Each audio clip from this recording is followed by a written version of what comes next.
Baliapal block रो एबे भी 5टी पंचायत 30 रु अधिक गाँ पानी घर रही। आप चित्र देखिपे ये हूँ कुदमान सिंह गाँव को जावाई रास्ता। यही रास्ता उपर गुनापुर आठबाटिया राउतरापुर एमती अनेक गाँ रही जो गाँ लोक मैंने कि यही रास्ता पर ही जावास करती। जेहेतु रास्ता पर एवं पानी रही 2 फुट उपर पानी प्रवाहित होती कौन जानवाहन जाऊना कि मोटरसाइकिल भी जाऊना जहाँफल लोक मैंने गोटे जगार मोटरसाइकिल रखी चली चली आसुँच नित्य व्यवहार्य सामग्री नापी आसुँच। जेहेतु प्रशासन सीना सूचना दूसरी कि आम सब जगार पावर बोटर व्यवस्था करूँ बोट्र व्यवस्था करूँ कितु एटी लोकों कौन सुविधा मिलना जहाँफल से बहुत दयनीय अवस्था यातायात कर चित्र देखिपे लोक मैंने कि भाव में नित्य व्यवहार्य सामग्री किणी सारे निजे कांधे नहीं जाऊँच। तेज आम सहित सीधा सड़क आलोचना करवा बर्तमान कौन कम से जाते कौन आज्ञा आप हाँ निश्चित भाव से सूचना निश्चित देवे कि जो कौन आज्ञा कौन कम जाते ए मार्केटिंग करते जाइले खाइबा आनते किछि नाही जोगाड़ छागड़ किछि नाही जाइले केमिति आसिले आपण ए पहरी के आइले एते छाती पेटे जोड़ होउची आ ऊपर बोट फोट किछि नाही प्रशासन कोई बोट दिया जाई बोली किछि नाही देखु नांदी आपण माने तो बोट हरका दिया होचे हम पसी के जाउ जे हम तो सिंधी चल चल के जाउ जे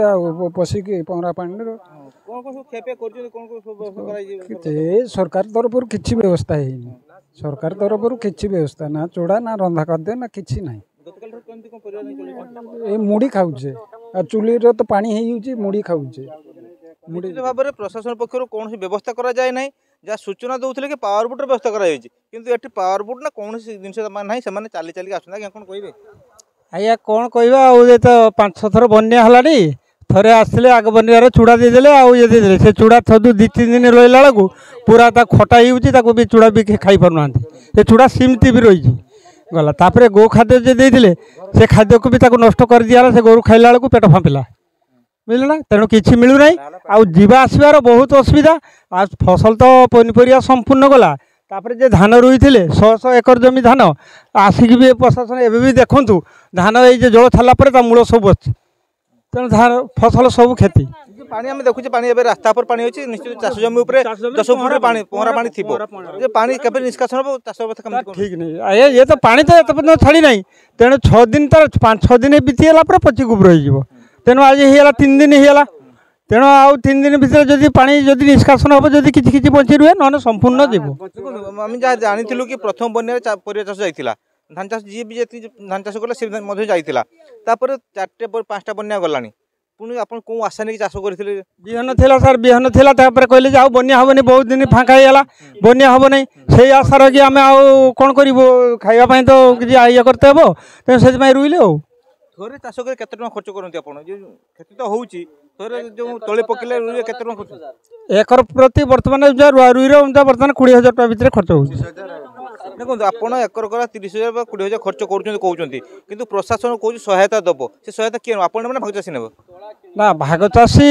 नवा कथा तेणु घर जमी मालिक को सामिल करी नवा कथा कहीं तार भी तो किसी पाइबा हकदार अच्छी ना तेणु निहाती ना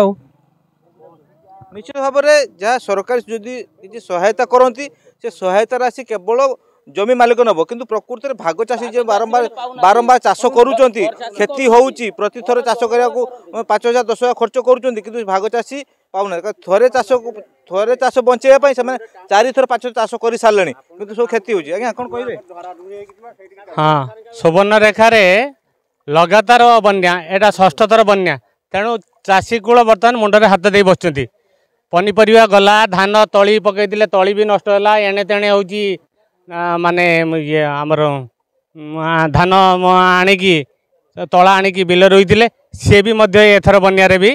चलीगला तेणु बर्तमान हूँ सबकि चलीगला बर्तमान चाषी कौन खाई बचब चाष गला बास गला एवं वर्षक कौन करेंगे आप बर्तमान हूँ बर्तमान तो माने चाषी बर्तमान मुंडे हाथ दे बस कौन कर कौन ये कर बर्तमान पाखे आउ ये ना भाषा ना निश्चित भाव में जेहेतु चाष जाइए बास जाइए जो पानी छाड़ा पर जो चाष कर चाष नष्ट हो जाए तेज वर्ष जाक किभली भाव न करती हुए तो चाषी वर्ष जाक निश्चित भाव असुविधार सम्मुखीन हम बालेश्वर जिला बालियापाल रंजन कुमार बेहेरा कनक न्यूज।